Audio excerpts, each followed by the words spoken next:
어떤 동호회나 스터디 그룹 같은 것들은 그 고유의 목적과 기능이 있습니다.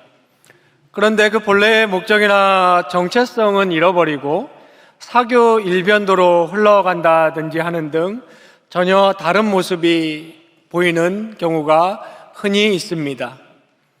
안타깝지만 교회의 역사 중에도 그와 같은 본연의 사명과 교회의 정체성을 잃어버리고 다른 모습을 띠는 교회의 모습을 적지 않게 발견하게 됩니다.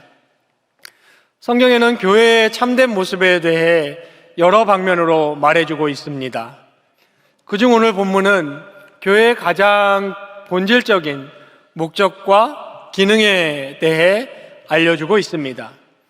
뜻깊은 교회 설립 제52주년 기념주일을 맞이한 오늘, 저는 여러분과 본문 말씀을 통하여 바른 교회는 어떤 교회여야 하는지 두 가지로 상고해보며 은혜 나누고자 합니다. 먼저 바른 교회는 한 소망으로 하나 되게 하시는 것을 힘써 지키는 교회입니다. 다 함께 본문 1절로 6절 말씀을 읽겠습니다. 그러므로 주 안에서 갇힌 내가 너희를 권하노니 너희가 부르심을 받은 일에 합당하게 행하여 모든 겸손과 온유로 하고 오래 참음으로 사랑 가운데서 서로 용납하고 평안에 매는 줄로 성령이 하나 되게 하신 것을 힘써 지키라. 몸이 하나요 성령도 한 분이시니 이와 같이 너희가 부르심의 한 소망 안에서 부르심을 받았느니라. 주도 한 분이시요 믿음도 하나요 세례도 하나요 하나님도 한 분이시니 곧 만유의 아버지이시라. 만유 위에 계시고 만유를 통일하시고 만유 가운데에 계시도다. 아멘. 바울은 여기 4장부터 시작되는 이 서신의 나머지 부분에서 그리스도인들은 어떤 것을 실천하며 살아야 하는지에 관한 구체적인 권면을 합니다. 그래서 그 첫 대목인 1절을 그러므로 너희를 권하노니 너희는 부르심을 받은 일에 합당하게 행하여 라고 시작하고 있는 것입니다. 윤리적인 권면을 하고 신앙적인 권면도 하고 더 나아가 에베소 교인들의 당시 실정에 맞는 매우 구체적인 아내와 남편, 자녀와 부모, 종과 주인의 관계와 마귀를 대적하는 방법에 이르기까지 바울은 뒷부분을 할애하여 자세히 권면하고 있습니다. 이렇게 6장 20절까지 이어지는 이 실천적 권면의 첫 대목인 오늘 본문에서 바울이 가장 먼저 꺼내는 얘기는 뭐니 해도 교회의 교회됨을 먼저 지키라는 권면입니다. 그것이 3절과 4절에 표현되어 있는데요.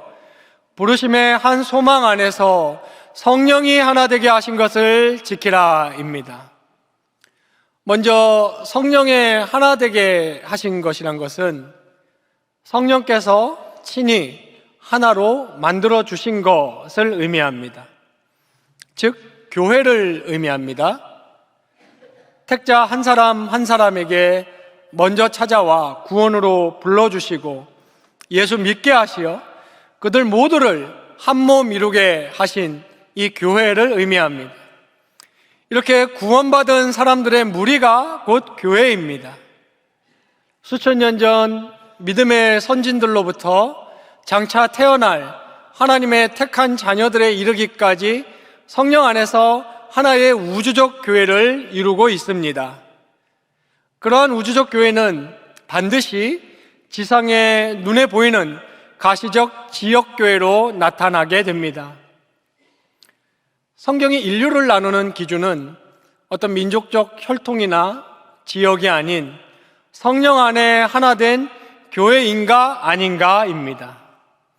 이 교회가 오늘 본문이 말하는 성령이 하나 되게 하신 것입니다.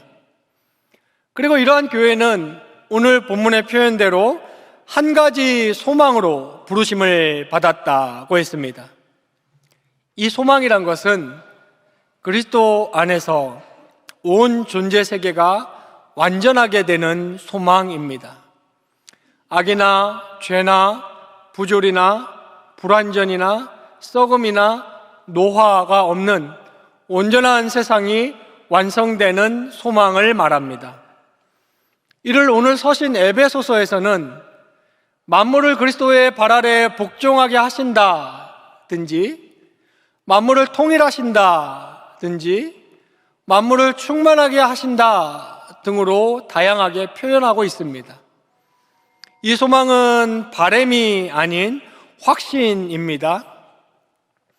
여기서 중요한 것은 오늘 서신에 만유 혹은 만물로 표현된 모든 피조 세계의 대표인 사람 중에는 성령께서 이루어 놓으신 그리스도의 몸된 교회에 지체된 사람만이 그 완전함에 참여하게 된다는 복음적 사실입니다. 만유의 완전함을 완성하기 위한 주님의 최후 심판의 때에 성령이 하나 되게 되신 이 교회만이 남아서 승리하게 됩니다. 이 한 소망으로 부르심을 받았다는 것입니다. 우리 모두는 꿈이 다르고 계획하는 일들이나 목표하는 것들이 다 다르며 형편과 처지는 제각각이고 기도하고 아뢰고 바라는 것들이 다 다릅니다. 하지만 그리스도 예수 안에서 만물이 충만함으로 그 완성을 이룰 때 나도 그 승리의 잔치에, 그 영광의 나라에 참여한다는 확신적 소망은 같습니다. 그리고 이 소망은 바로 지금 여기 현재 우리 삶의 모습을 결정합니다. 오늘 본문 6절에 주님이 만유의 아버지이시고 만유 위에 계시고 만유 가운데 계신다라고 했습니다. 세상은 주님에 의해서 창조되었고 주님에 의해서 이루어져 가고 있으며 더욱이 주님을 위해서 존재한다고 성경은 말합니다. 골로새서 1장 16절 같은 경우에 만물이 그에게서 창조되되 하늘과 땅에서 보이는 것들과 보이지 않는 것들과 혹은 왕권들이나 주권들이나 통치자들이나 권세들이나 만물이 다 그로 말미암고 그를 위하여 창조되었고 라고 했습니다.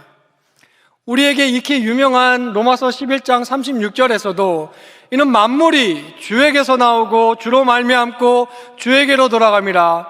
그에게 영광이 세세에 있을지어다 아멘 이라고 했습니다. 성경은 역사와 존재 세계의 이유가 피조물에 관한 것이 아닌 하나님 자신에 관한 것임을 말하는 직접 간접적인 선언들로 가득 차 있습니다.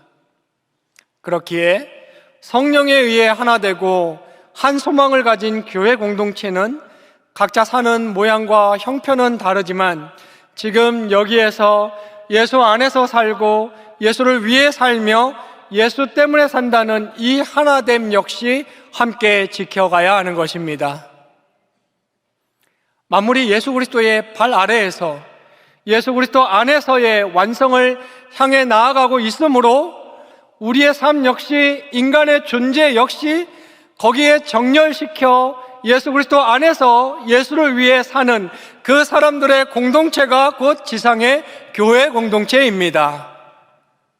그러므로 자연히 신자는 교회를 중심으로 살아야 하는 것이며 신자만이 그렇게 할 수 있고 이 교회를 중심으로 살아간다는 것은 기독교인들만이 보이는 독특한 복음적 라이프 스타일입니다. 교회를 위해 산다는 것은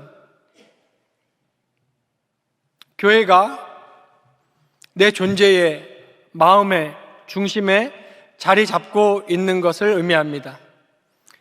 교회를 얼마나 자주 드나들고 교회에서 얼마나 많은 봉사의 직을 맡고 있는지 그런 것들 이전에 정말로 주님의 몸된 교회가 내 존재의 중심에 자리 잡고 있는가, 이것이 중요합니다.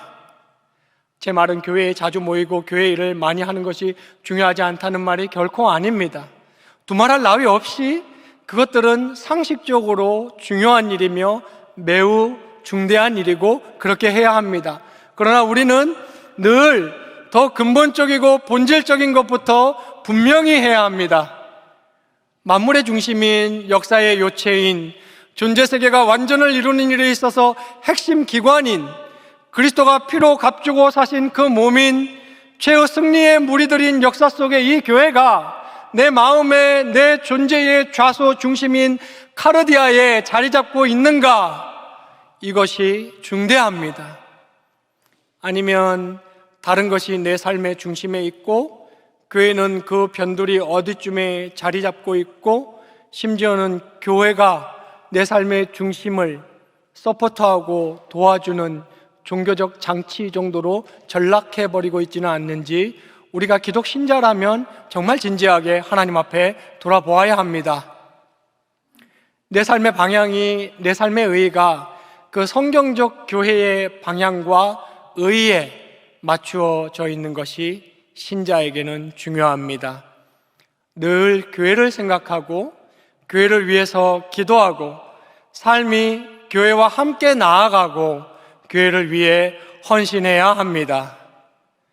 자신의 여러 형편 때문에 나의 마음과는 달리 자주 교회를 출입하지 못할지라도 기도하며 방법을 찾는 가운데 최선을 다해서 내가 지금 교회를 위해서 할 수 있는 일을 해야 하고 교회에 헌신해야 하며 내 마음의 중심에 그리스도의 몸된 교회를 모시는 것이 그리스도의 몸에 지체된 신자들의 사명입니다.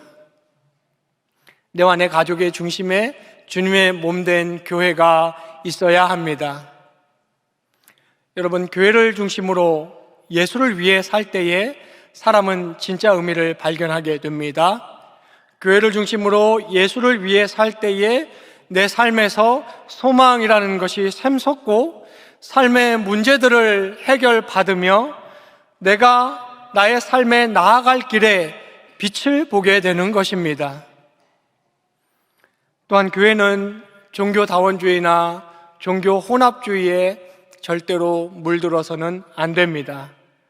오늘 본문에 7가지의 하나, 몸, 성령, 부르심, 주, 믿음, 세례, 하나님이 보여주듯 교회는 하나님 유일신, 예수 그리스도만의 유일한 구원의 길, 이것을 중심으로 동일한 진리 아래 함께 나아가는 것입니다.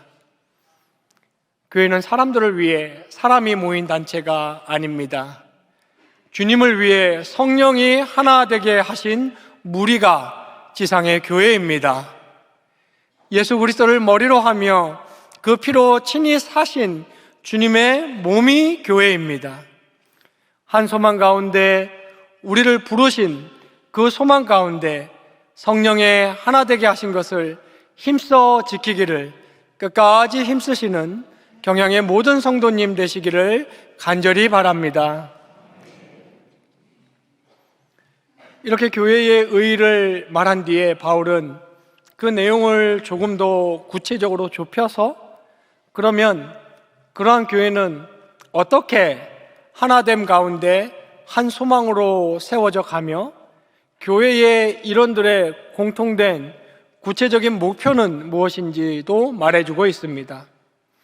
오늘 본문이 말하는 바른 교회의 두 번째 모습은 은사의 다양함 가운데 성숙하게 자라가는 교회입니다. 다 함께 본문 7절로 16절 말씀을 읽겠습니다. 우리 각 사람에게 그리스도의 선물의 분량대로 은혜를 주셨나니 그러므로 이르기를 그가 위로 올라가실 때에 사로잡혔던 자들을 사로잡으시고 사람들에게 선물을 주셨다 하였도다. 올라가셨다 하였은즉 땅 아래 낮은 곳으로 내리셨던 것이 아니면 무엇이냐? 내리셨던 그가 곧 모든 하늘 위에 오르신 자니 이는 만물을 충만하게 하려 하심이라. 그가 어떤 사람은 사도로, 어떤 사람은 선지자로, 어떤 사람은 복음 전하는 자로, 어떤 사람은 목사와 교사로 삼으셨으니 이는 성도를 온전하게 하여 봉사의 일을 하게 하며 그리스도의 몸을 세우려 하심이라. 우리가 다 하나님의 아들을 믿는 것과 아는 일에 하나가 되어 온전한 사람을 이루어 그리스도의 장성한 분량이 충만한 데까지 이르리니 이는 우리가 이제부터 어린아이가 되지 아니하여 사람의 속임수와 간사한 유혹에 빠져 온갖 교훈의 풍조에 밀려 요동하지 않게 하려 함이라. 오직 사랑 안에서 참된 것을 하여 범사에 그에게까지 자랄지라. 그는 머리니 곧 그리스도라. 그에게서 온 몸이 각 마디를 통하여 도움을 받음으로 연결되고 결합되어 각 지체의 분량대로 역사하여 그 몸을 자라게 하며 사랑 안에서 스스로 세우느니라. 우리말 번역에는 없지만 7절은 그러나라는 접속사로 시작합니다. 이유는 앞에서는 교회의 통일성을 역설하였는데 여기서는 교회의 다양성을 말하기 때문입니다. 그것은 곧 신자 개개인의 은사의 다양성입니다. 7절에서 말하는 은혜란 곧 은사를 의미합니다. 은혜와 은사는 본질적으로 같은 것입니다. 주님의 은혜라는 것을 받은 사람은 그 은혜가 은사라는 것으로 나타나는 것입니다. 그래서 은혜에 해당하는 헬라어가 카리스이고 그것이 발휘되어 나타나는 것을 은사, 카리스마라고 부릅니다. 성경은 이것을 선물로 주님이 주셨다고 했습니다. 구원 얻는 믿음이 선물이듯이 이 은사 역시 공로 없이 주어지는 것입니다. 분량대로라는 표현이 말해주듯이 여러 가지 다양한 은사를 받은 사람이 있는가 하면 한 가지 은사를 받은 사람도 있고 풍성한 은사의 능력을 받은 사람이 있는가 하면 기본적인 은사를 받은 사람도 있는 것입니다. 분명한 것은 은사를 받지 않은 사람은 한 사람도 없습니다. 8절로 18절까지가 바울이 시편 68편의 내용을 인용하면서 바로 이 점을 강조하고 있는 대목입니다. 성육신하여 이 땅에 오셔서 십자가와 부활을 성취하시고 승천하신 주님이 그 몸된 교회에 은사를 주셨다고 말하고 있습니다. 10절 하반절에 이렇게 교회에 은사를 주시는 이유를 말하는데 만물을 충만하게 하려 하심이라고 했습니다. 우리가 앞서 살폈듯이 만물의 충만은 곧 만물의 완성을 의미합니다. 교회는 이 하나님의 구원과 회복을 완성하시는 그분의 능력과 사랑이 집약적으로 나타나는 곳이 교회입니다. 사람이란 인격과 의지라는 것을 갖추고 있는 유일한 피조물입니다. 하나님 그 사람을 하나님께로 이끌어 먼저 구원하셨습니다. 모든 피조물들의 대표인 이 인간을 하나님이 앞서 회복시키고 계신 것입니다. 그리고 하나님을 섬기는 참된 사람의 본연의 모습이 나타나는 유일한 지상의 기관이 이 교회입니다. 그러므로 이 사람의 구원, 교회의 회복의 완성이 곧 만물 회복의 완성을 의미합니다. 아주 쉽게 말하자면 사람을 회복시키셨다면 만물의 회복은 자연적으로 따라오는 것입니다. 왜냐하면 존재 세계에서 하나님에 대한 반역과 죄의 주체는 인간이 유일하며 인간 구원이라는 것은 그것을 역으로 되돌려 놓는 하나님의 능력이기 때문입니다. 그래서 로마서 8장에서는 피조물이 고대하는 바는 하나님의 아들들이 나타나는 것이니 그 바라는 것은 피조물들도 썩어짐의 종노릇한 데서 해방되어 하나님의 자녀들의 영광의 자유에 이르는 것이니라 라고 했습니다.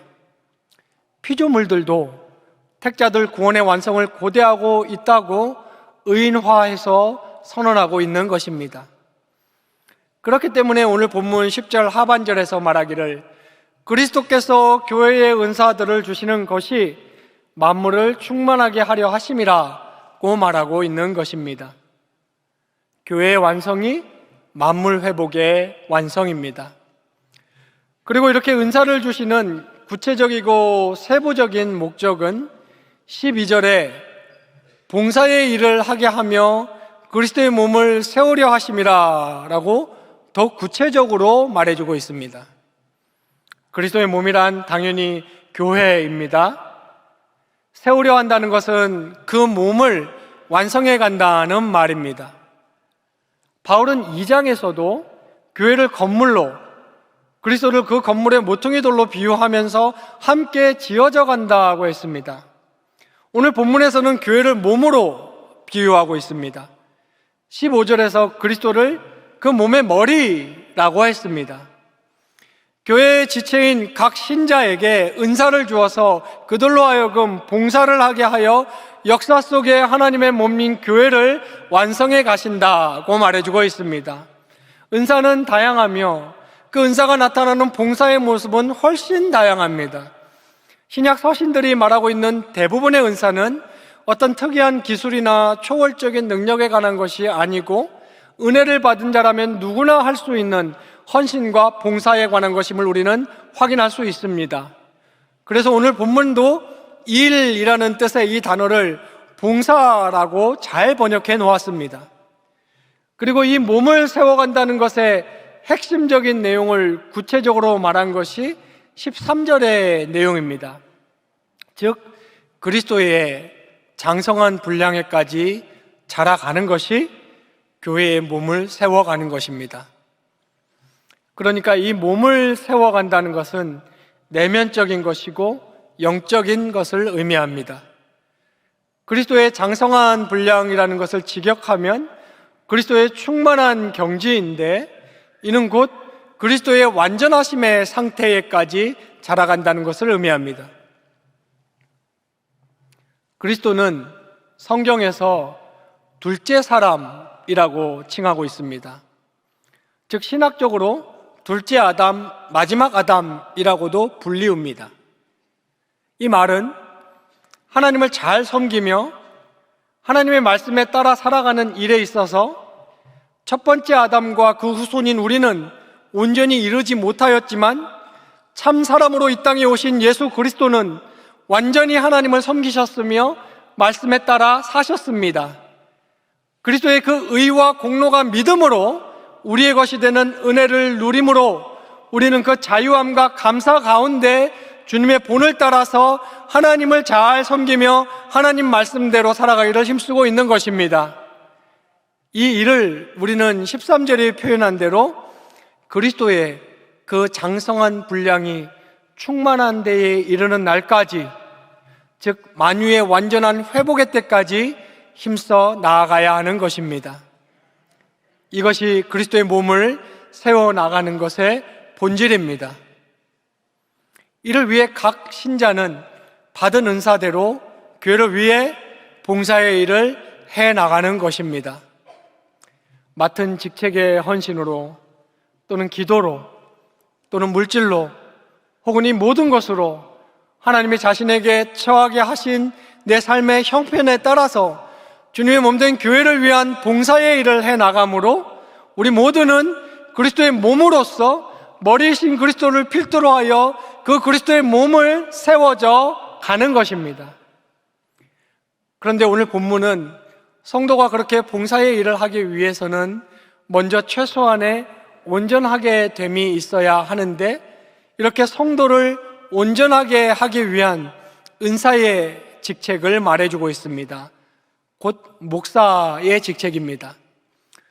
오늘 본문은 신자의 여러 은사 가운데서도 교회 몸을 세우는 일에 있어서 전문 사역자의 은사의 직을 길게 강조하고 있습니다. 11절에 사도, 선지자, 복음 전하는 자, 목사와 교사라고 했습니다. 사도는 초대 교회에만 있었던 한시적 특수직으로 오늘날에는 존재하지 않습니다. 그러니까 예수 그리스도의 직접적인 부활의 증인들입니다. 선지자란 구약과 특히 신약의 선지자를 의미합니다. 복음 전하는 자란 사도들처럼 복음을 전파하는 자들인데 사도성은 없는, 예를 들면 디모데와 같은 자들을 의미합니다. 목사와 교사란 한 직책을 말하는 것으로 목사, 즉 교사로 이해해야 합니다. 목사는 목양과 돌봄의 측면을 강조하는 표현이고, 교사는 목사 고유의 가르치는 은사를 강조하는 표현입니다. 다른 신약 서신과 마찬가지로 본문 역시 포이멘 또는 에피스코포스라고 불리는 교회의 목사의 은사 직책을 주님의 몸된 교회의 중심적 은사로 말하고 있습니다. 즉 성도가 은사를 발휘하여 봉사를 통해 교회를 세워나가는 데에 있어서 전문 사역자들의 말씀 선포와 교육 그리고 돌봄의 사역이 결정적인 역할을 하는 것입니다. 11절 마지막 부분에 우리말 삼으셨으니로 번역된 말은 주셨으니입니다.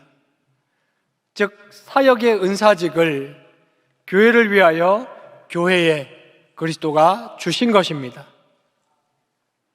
15절로 16절은 이 모든 일에 있어서 여전히 지금도 역사하시는 그리스도의 은혜의 공급이 있어야 함을 말하고 있습니다. 교회는 이렇게 지어져 가는 것입니다. 즉 교회는 주님으로부터 은사를 받은 목사의 교육과 목양적 인도 아래에서 서로가 서로를 위한 봉사의 다양한 은사로 헌신함으로써 사람의 가장 기본인 하나님 섬기는 일에 바로 그리스도가 본을 보여주신 그 그리스도의 장성한 분량에 이르는 그날까지 함께 자라가는 것이 교회입니다. 이처럼 교회의 목양 아래에서 서로 은사의 봉사로 헌신하며 그리스도의 장성한 분량에까지 자라가기를 끝까지 힘쓰시는 경양의 모든 성도님 되시기를 간절히 바랍니다. 성도 여러분, 이렇게 교회가 그 정체성과 소망의 부르심의 하나됨을 지키며 서로 은사를 발휘하여 성숙하게 자라가는 이 일에 있어서 아주 중요한 실천적 자세가 있습니다. 그것은 오늘 본문을 시작하면서 가장 먼저 말했던 2절의 겸손과 온유와 인내와 사랑 가운데 서로 용납해 주는 것입니다. 더욱이 사랑은 오늘 본문에서만 3번이나 2절, 15절, 16절을 통해 새로운 개념이 등장할 때마다 빠짐없이 이 사랑을 함께 강조하고 있습니다. 이러한 덕목들을 실천하는 것은 쉬운 일이 결코 아닙니다. 그러나 이러한 덕목의 실천이 없다면 교회 하나됨을 지키자, 다양한 은사를 발휘하여 성숙으로 자라가자라는 말들은 그저 신학적 당위성을 말하는 것, 피상적인 관념을 한 번 더 정리해 보는 것, 또는 말하기도 좋고 듣기도 좋은 종교적 구호를 남발하는 것 외에는 아무것도 아닌 것입니다. 그리스도께서 먼저 우리에게 보여주신 그 서로가 서로를 향한 겸손과 온유와 인내와 사랑 가운데 서로 용납해주는 이것이 먼저 실천되어야만 지상의 교회는 실제로 성령의 역사가 눈에 보이게끔 하나됨을 지켜가고 자라갈 수 있는 것입니다. 주님의 크신 은혜로 우리 경양교회는 역사 속의 하나님의 교회로서 교회의 정체성과 진리를 지켜오고 있으며 바른 가르침과 성도들의 교회를 향한 은사의 헌신으로 든든히 세워져 가고 있습니다. 또한 우리 교회는 한국교회와 세계교회 앞에 하나님으로부터 받은 신학적, 선교적 사명이 있습니다. 앞으로도 이전보다 더욱 성령이 하나 되게 하셔서 한 소망 주신 교회의 정체성을 지켜나가고 교역자를 비롯한 모든 성도들이 각자 받은 은사대로 헌신하여 우리 주 예수 그리스도의 장성한 분량에까지 이르는 그날까지 든든히 세워져 나가는 교회가 되기를 소망합니다. 그리스도의 몸된 교회의 경향을 중심으로 살아가시면서 삶의 의미를 찾으시고 내 삶의 소망을 발견하시며 내 삶의 문제들을 해결받고 머리이신 그리스도로부터 도움을 받아 자라가는 진정한 그리스도의 지체가 되는 이 축복을 꼭 누리시는 경양의 모든 성도님 되시기를 주님의 이름으로 축원합니다.